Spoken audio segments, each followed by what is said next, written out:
House nigga, yes. And an Uncle Tom. Uncle Tom also? Yes, okay. And a Coon. You know what it is, man? I've realized, like, with all the racial tension that's going on in America, first of all, a lot of these young kids be using insults that they don't even really know the fucking meaning behind the insult. Like, you call Charlamagne a coon. You know what a coon is? A coon is somebody who reinforces the negative stereotypes of black people. Coon train is coming. Coon train is coming. Coon train is... Yo, what up, world? It's your man, Radio Raw, aka unadulterated raw shit. And the topic that I want to touch on is quite a touchy subject. And it's about the whole notion of cooning and how these coons have discovered reverse psychology. You see, what prompted me to make this video was Stacey Dash's statement regarding the Oscars and black people making two choices. Either we segregate or we integrate with the world.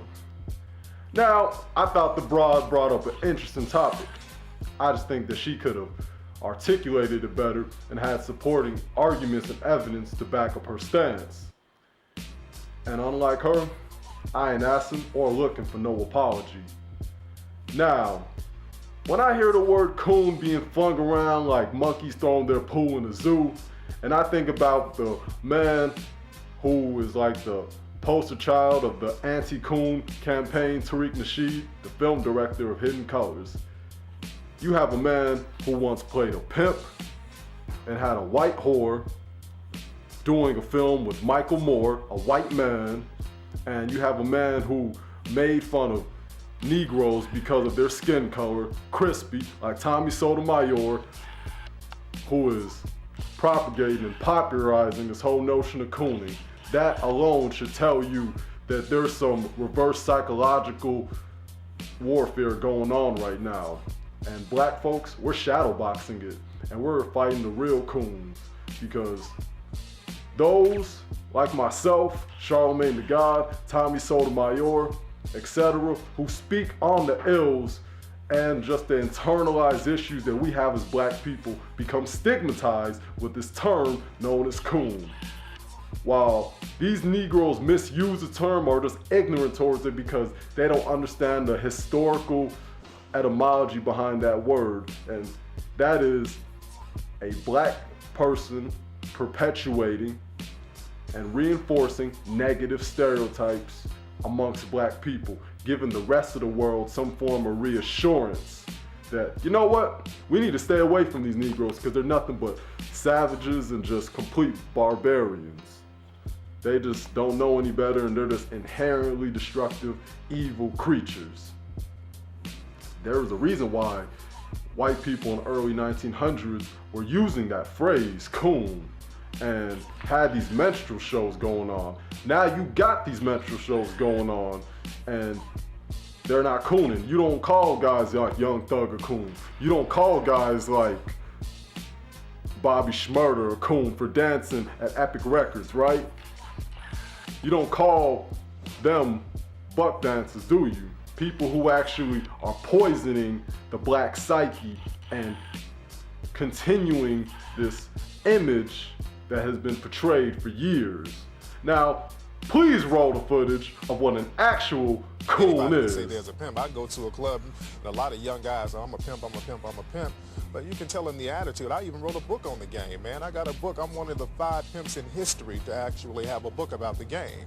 That's why I'm so well known around the country, besides my impeccable pimping skills. So do you think the way I'm looking at this is off, or do you think it's on? I mean, because I look at Congress, I see them selling themselves out. We've tried so many things to get some order. Yeah, well, it's all failed. So you're like the last resort, all right? Yeah. If you can go down there as our pimp and bring some order to this house of ill repute, I think America would applaud you. Will America applaud a pimp? I'm gonna show them if you how do that. Yes. If you do this, if you slap them around a bit and get them, knock some sense into their head, and at the very least, if they're going to be whores for the people. Okay. Well, I will pimp for America.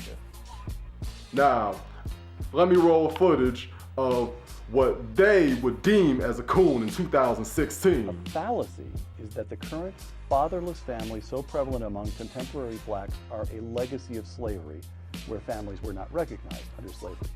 This ignores the fact that the problem has become much worse among generations of blacks far removed from slavery than among generations closer to the era of slavery, close quote. Explain that. You mean explain why it is so, or yes? explain... Why is that? What on earth is going on there? That is so counter to what we assume. Well, first of all, most people have not recognized the fact that if you go back into the 20s, you find that married couple families were much more prevalent among blacks then than today. You find also, incidentally, that the blacks had as late as 1930, blacks had lower unemployment rates than whites. So all these things that we complain about and attribute to the era of slavery, those things should have been worse in the past than in the present. Right. But in fact, they're worse in the present now, than in the past. You mean to tell me that we don't have our priorities backwards and we just have lost the understanding of conceptualizing anything now as black people? We have been listening to this white liberal and pseudo neo-pro black propaganda and victimology talk for too damn long. This is why I don't trust niggas like Tariq Nasheed. This is why I don't trust cats like Robert Perkins. And I don't trust the rest of you armchair activist trolls who like to foam off the mouth all day talking about Coon this and Coon that. As soon as somebody calls you out on your bullshit behavior. This is why I'm getting sick of this cultural Marxist crap. But let me tell you something, black folks, if you know this is not what you do, then don't fall victim to it. And don't let these guys punk you and have you up against the wall and tell you that you're a coon because you want better for black people. These do-nothing, thug-ass niggas and these hoes or thoughts, as my generation likes to say these days, are personifying what these blaxploitation films have created as the image as black people. Let's face it, most black people today like to act like the Negroes did in Hollywood Shuffle. This is what we got. One big stage of a real life version of Hollywood Shuffle, and we're okay with that. We have become so comfortably miserable because of these bullshit rhetorics and narratives that we start to actually believe it. I guess Hitler was right when he said, if you tell a person a lie 1,000 times, they start to see it as truth. You start to tell yourself that because you're economically deprived and because you're a black person living in America or just in the world in general, you are just destined to have shortcomings and little to no success. And the only viable options you have is being a hoe, being a thug, or pimping and hustling and poisoning your own people. This is what they tell you, to settle for mediocrity. Well, guess what? I'll never tell black folks that shit. And if y'all want to put me on that coon train, then so be it. You got too many people out there that actually want better for black people. So if I'm put in that same category as Charlemagne the God, Tommy Sotomayor, Stephen A. Smith, or any other Negro who has said harshly critical things about black folks, I don't mind that at all. I just tell you, man, how the mighty have fallen. It's funny how we use words that white people have created to talk down to us. Now we're talking down to ourselves and we're talking down to those who want to rise above the situation. Irony, ain't it? Yep. Well, that's about it. And I'll leave y'all alone and roll this footage of what an actual What do you think needs to be changed in the way that black men are policed in America? Leave that up with the critics and the laws and all that old shit. We having fun, we iced out, we having money. That's how we doing it.